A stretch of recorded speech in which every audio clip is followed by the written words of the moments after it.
தமிழ் மொழியில உள்ள வார்த்தை ஜாலங்களை ரசிக்கிறதே ஒரு சுகம். அதுலயும் நகைச்சுவையும் சேர்ந்துகிட்டதுன்னா அதோட சுவையே அலாதிதான். அதிகாலையில காவல் நிலைய தொலைபேசி மணி அடிக்க காவலர் அருள் தொலைபேசி எடுத்து பேசினாரு. உரையாடலா சொல்றேன். காவலர்: ஹலோ, அண்ணா நகர் காவல் நிலையம், சொல்லுங்க. எதிர்முனை: சார், இங்க ஒருத்தரை சுட்டுட்டார் சார். காவலர்: சுட்டது யாரு? எதிர்முனை: சுடலை சார். காவலர் குழப்பத்தோட: யோ, சுட்டாங்களா இல்லையா? எதிர்முனை: சுட்டாங்க சார். காவலர்: யார் சுட்டது? எதிர்முனை: சுடலை சார். காவலர் கோபத்தோட: அட்ரஸ் சொல்லுங்க, இப்போ வர்றோம்.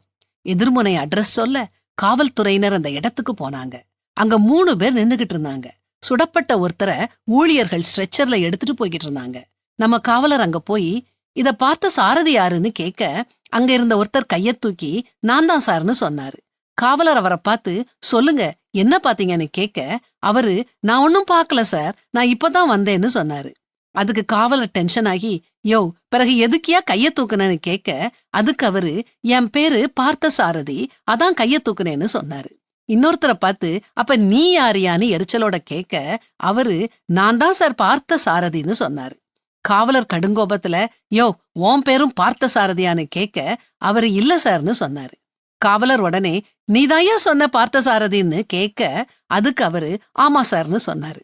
அதுக்கு காவலர் அப்ப ஏன் இல்லன்னு சொன்னன்னு கேட்க, இவரு என் பேரு பார்த்த சாரதி இல்லன்னு சொன்னேன் சார்னு சொன்னாரு. காவலர் உடனே அப்போ உன் பேரு என்னன்னு கேட்க, இவரு சாரதின்னு சொல்ல, காவலர் அப்போ சுட்டதை பார்த்தது நீங்க தானா?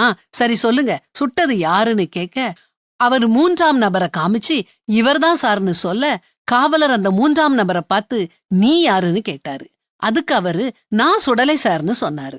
உடனே காவலர் சாரதிய பார்த்து, யோ, அவர் சுடலைன்னு சொல்றாருன்னு சொல்ல, சாரதி ஆமா சார், அவர் சுடலைன்னு சொல்ல, காவலர் அப்போ சுட்டது யாருன்னு கேட்க, சாரதி சுடலைய காமிச்சு சுடலை சார்னு சொல்ல, காவலர் தலை கிறுகிறுக்க மயங்கி விழுந்தாரு. நம் தமிழ் மொழி ரொம்ப இனிமையும் கொஞ்சம் குறும்பும் உடையது. அழ ஒரு காலம் உண்டு, நகைக்க ஒரு காலம் உண்டு, புலம்ப ஒரு காலம் உண்டு, நடனம் பண்ண ஒரு காலம் உண்டுன்னு நமக்கு தெரியும். இது நகைக்கும் காலம். இந்த நகைச்சுவை கதைய ரசிச்சு சிரிங்க.